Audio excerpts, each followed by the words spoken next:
everyone, good morning and welcome back to Noorawat coaching classes.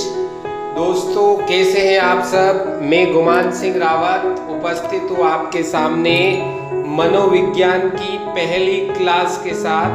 दोस्तों आज की इस वीडियो में हम बात करने वाले हैं मनोविज्ञान या साइकोलॉजी के परिचय के बारे में, जो रीट एग्जाम की दृष्टि से बहुत ही ज़्यादा इम्पोर्टेंट क्वेश्चंस को लेकर आपके समक्ष उपस्थित हूँ। तो शुरू करते हैं दोस्तों आज का ये वीडियो। क्वेश्चन नंबर 1 है दोस्तों, आधुनिक मनोविज्ञान का जन्मदाता कौन है। ऑप्शन ए बिन्ने, ऑप्शन सेकंड है इसका सिगमंड फ्रायड, ऑप्शन थर्ड है विलियम वुंट, ऑप्शन 4 है दोस्तों विलियम जेम्स।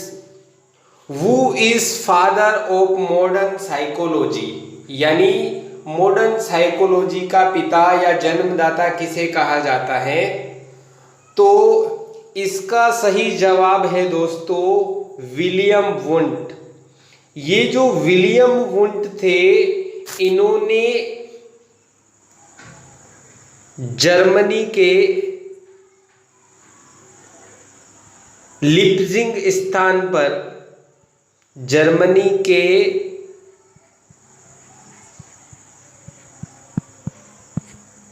लिप्जिंग, जर्मनी का जो लिप्जिंग स्थान है वहां पर पहली मनोवैज्ञानिक प्रयोगशाला स्थापित की थी 1879 में। यानी जर्मनी के लिप्जिंग में पहली मनोवैज्ञानिक प्रयोगशाला, मनोवैज्ञानिक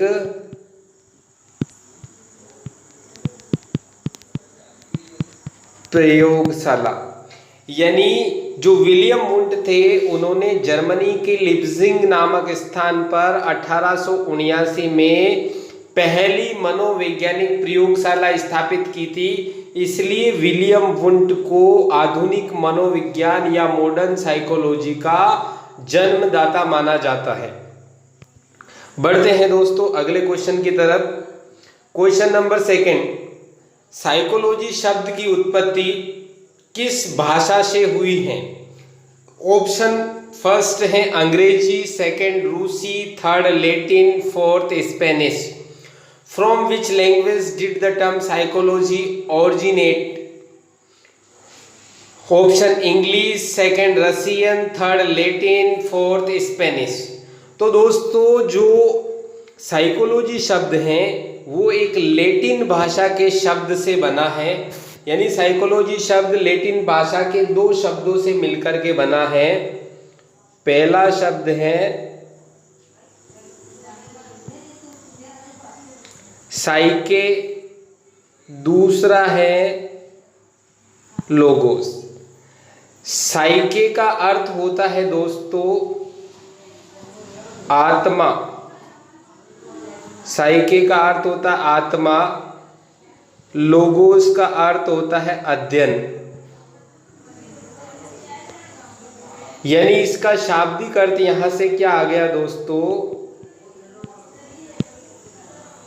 आत्मा का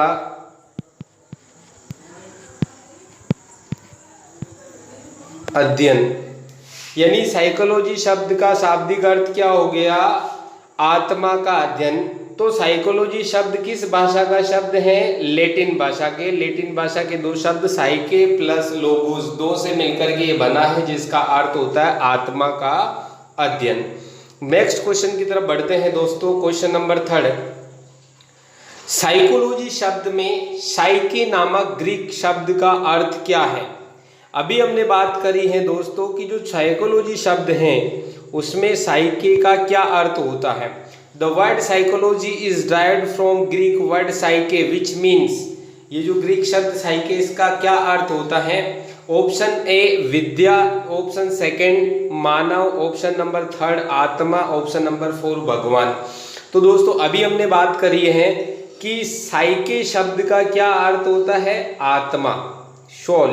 तो इसका सही जवाब हो जाएगा दोस्तों ऑप्शन नंबर 3 बढ़ते हैं अगले क्वेश्चन की तरफ। क्वेश्चन नंबर 4, मनोविज्ञान व्यवहार का विज्ञान है और इसका घनिष्ठ संबंध शिक्षा से इसलिए है क्योंकि शिक्षा बालक में परिवर्तन लाना चाहती है। यानी मनोविज्ञान एक व्यवहार का विज्ञान है, यानी व्यवहारिक विज्ञान है ये, और ये बालक में क्या परिवर्तन लाता है? मस्तिष्क में परिवर्तन लाता है, आत्मा में लाता है, चेतना में लाता है, व्यवहार में लाता है। तो देखिए दोस्तों, वर्तमान में मनोविज्ञान को व्यवहार का विज्ञान माना जाता है। तो ये क्या करता है? बालक के व्यवहार में परिवर्तन लाता है। तो इसका सही जवाब हो जाएगा दोस्तों व्यवहार, ऑप्शन नंबर 2। यानी psychology is the science of behaviour and it's close it is related to education because education children wants to bring change in brain, behavior, soul and consciousness। तो इसका सही जवाब क्या हो जाएगा दोस्तों? ऑप्शन नंबर 2, व्यवहार या बिहेवियर। बढ़ते हैं नेक्स्ट क्वेश्चन की तरफ। क्वेश्चन नंबर 4, मनोविज्ञान ने शिक्षा को बना दिया है। यानी वर्तमान में मनोविज्ञान ने शिक्षा को क्या बना दिया है? तो देखिए दोस्तों, ऑप्शन नंबर 1 बाल केंद्रित, ऑप्शन नंबर 2 विषय केंद्रित, ऑप्शन नंबर 3 शिक्षक केंद्रित, ऑप्शन नंबर 4 पाठ्यचर्या केंद्रित। तो मनोविज्ञान ने शिक्षा को क्या बना दिया है दोस्तों? विद्यार्थी केंद्रित या बाल केंद्रित। यानी ऑप्शन नंबर 1 इसका सही जवाब होगा। यानी वर्तमान में जो शिक्षा दी जाती है वो बच्चों के हिसाब से दी जाती है, जिस प्रकार की बच्चों की रुचि होती है, जिस प्रकार का बच्चों का मानसिक लेवल होता है, उसी के हिसाब से बच्चों को शिक्षा दी जाती है। तो इसका सही जवाब हो जाएगा दोस्तों option number 1 child centred. Next question की तरफ बढ़ते हैं दोस्तों। क्वेश्चन नंबर 6, सर्वप्रथम मनोविज्ञान ने अपनी आत्मा का परित्याग किया, फिर उसने मन का त्याग किया, उसके बाद उसने चेतना का त्याग किया, अब वे व्यवहार की विधि को स्वीकार करता है। ये कथन किस मनोवैज्ञानिक का है? यानी ये कथन किस वैज्ञानिक ने दिया था? ऑप्शन नंबर 1 है JB Watson, option number 2 McDougall, option number 3 Munn, option number 4 Woodworth. तो देखिए, व्यवहारवाद से जो संबंधित साइंटिस्ट हैं वो यहाँ पर है वुडवर्थ। यानी वुडवर्थ ही पहले ऐसे साइंटिस्ट थे जिन्होंने ये कहा था कि मनोविज्ञान एक व्यवहार का विज्ञान है, यानी व्यवहार में जो परिवर्तन होता है वही मनोविज्ञान है। तो सबसे पहले RS वुडवर्थ ने ही ये माना था कि मनोविज्ञान जो है वो व्यवहार का विज्ञान है। अब दोस्तों अगर हम देखें तो देखिए, सबसे पहले आत्मा का जो अध्ययन था, आत्मा सोल का जो अध्ययन है, पहले आत्मा का जो अध्ययन था उसको हम मनोविज्ञान माना जाता था। फिर आत्मा के बाद मन का जो अध्ययन था, उस मन के अध्ययन को मनोविज्ञान माना जाने लगा। फिर मन के बाद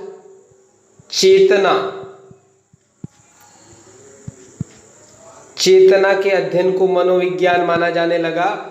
और वर्तमान समय में व्यवहार का जो अध्ययन होता है,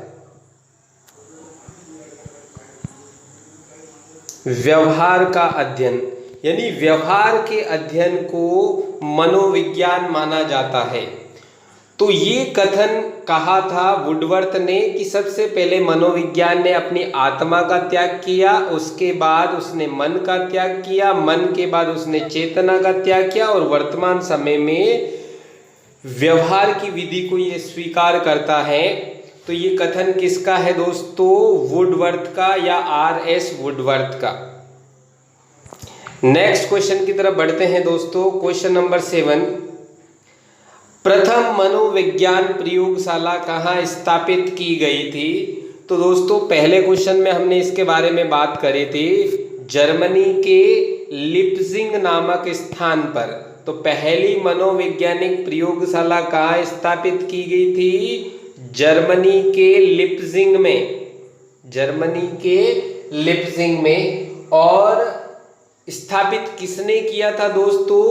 विलियम वुंट ने। किसने स्थापित किया था दोस्तों? विलियम वुंट ने। इसलिए इसे आधुनिक मनोविज्ञान का जनक कहा जाता है। विलियम वुंट आएगा दोस्तों, है ना, विलियम वुंट। तो विलियम वुंट ने जर्मनी के लिप्जिंग नामक स्थान पर 1879 में पहली मनोवैज्ञानिक प्रयोगशाला स्थापित की थी दोस्तों। नेक्स्ट क्वेश्चन की तरफ बढ़ते हैं दोस्तों। Question number 8।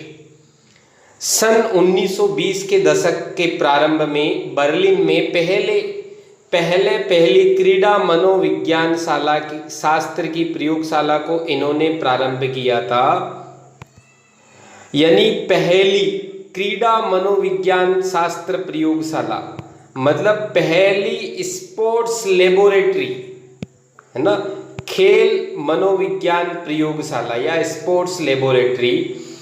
तो 1920 के दशक में बर्लिन के अंदर पहली स्पोर्ट्स साइकोलॉजी लेबोरेटरी की जो स्थापना करने वाले जो वैज्ञानिक थे दोस्तों, उसका नाम क्या है दोस्तों?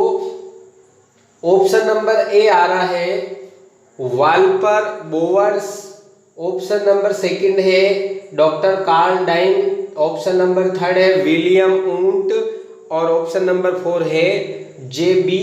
वॉटसन। तो दोस्तों इसका जो सही जवाब होगा वो होगा डॉक्टर कार्ल डाइन। यानी 1920 के दशक में पहली क्रीड़ा मनोविज्ञान शास्त्र की प्रयोगशाला या पहली sports psychology laboratory doctor Karl Diem ने 1920 के दशक में बर्लिन के अंदर स्थापित की थी। नेक्स्ट क्वेश्चन की तरफ बढ़ते हैं दोस्तों। Question number 9। प्रारंभ में आत्मा का प्रयोग किस शास्त्र में किया जाता था? ऑप्शन नंबर फर्स्ट है अर्थशास्त्र में, ऑप्शन नंबर सेकंड है दर्शन शास्त्र में, ऑप्शन नंबर थर्ड समाज शास्त्र में, ऑप्शन नंबर 4 है शिक्षा शास्त्र में। यानी in which scripture did the soul initially use to go? Economics, philosophy, sociology, option number 4 है एजुकेशन। तो देखिए दोस्तों आत्मा का प्रयोग जो है सबसे पहले फिलोसॉफी के अंदर किया जाता था, यानी दर्शन शास्त्र में। अब दोस्तों दर्शन शास्त्र क्या होता है कि दर्शन शास्त्र वह ज्ञान है जो परम सत्य और प्रकृति के सिद्धांतों और उनके कारणों की विवेचना करता है। यानी ये दर्शन शास्त्र जो है वो सामाजिक चेतना के ही रूपों में से कोई एक रूप है। यानी दर्शन शास्त्र का जो संबंध होता है वो किससे होता है दोस्तों? आत्मा से होता है। इसलिए प्रारंभ में आत्मा का प्रयोग किस शास्त्र में किया जाता था? दर्शन शास्त्र में किया जाता था दोस्तों। नेक्स्ट क्वेश्चन की तरफ बढ़ते हैं। Question number 10। असामान्य मनोविज्ञान के आधुनिक युग के जनक कौन कहे जाते हैं? ऑप्शन नंबर फर्स्ट है दोस्तों एडलर, ऑप्शन नंबर सेकंड है Sigmund Freud, option number third है जुंग, ऑप्शन नंबर 4 है Jean Esquirol. Father of the modern era of abnormal psychology, यानी एबनॉर्मल साइकोलॉजी के फादर कौन है? एडलर, सिगमंड फ्रायड, जंग या जुंग और जीन एस क्यूरल। तो इसका सही जवाब है दोस्तों option number second Sigmund Freud. यानी सिगमंड फ्रायड को असामान्य मनोविज्ञान का आधुनिक युग का जनक कहा जाता है। यानी मनोविज्ञान की जो ये असामान्य मनोविज्ञान शाखा होती है इसमें क्या करते हैं? मनुष्य के असाधारण व्यवहार के बारे में, मनुष्य के असाधारण एबनॉर्मल बिहेवियर, असाधारण व्यवहार, एबनॉर्मल बिहेवियर यानी असाधारण व्यवहार का अध्ययन किया जाता है। इसके अलावा ज्ञान का,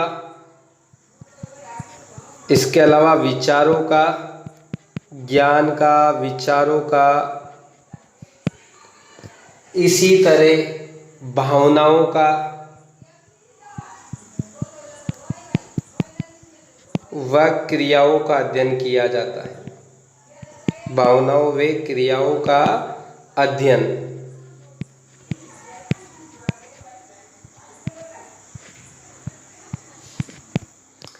यानी असामान्य मनोविज्ञान के आधुनिक युग के जनक कहे जाते हैं सिगमंड फ्रायड। अब ये जो असामान्य मनोविज्ञान होता है वो मनोविज्ञान की एक ऐसी शाखा होती है जिसमें असाधारण व्यवहार का, ज्ञान का, विचारों का, भावनाओं का और क्रियाओं का अध्ययन किया जाता है। कैसा लगा आपको ये वीडियो दोस्तों, कमेंट करके अवश्य बताइएगा और अपना और अपने परिवार का ख्याल रखिए। अगले वीडियो में और कुछ इम्पोर्टेंट क्वेश्चंस लेकर आपके समक्ष उपस्थित होऊंगा। अगर ये वीडियो आपको पसंद आए तो इसे शेयर कीजिए और मेरे इस YouTube चैनल को सब्सक्राइब कीजिए। मिलते हैं अगले वीडियो में। जय हिंद, जय Bharat. Have a nice day. Thank you.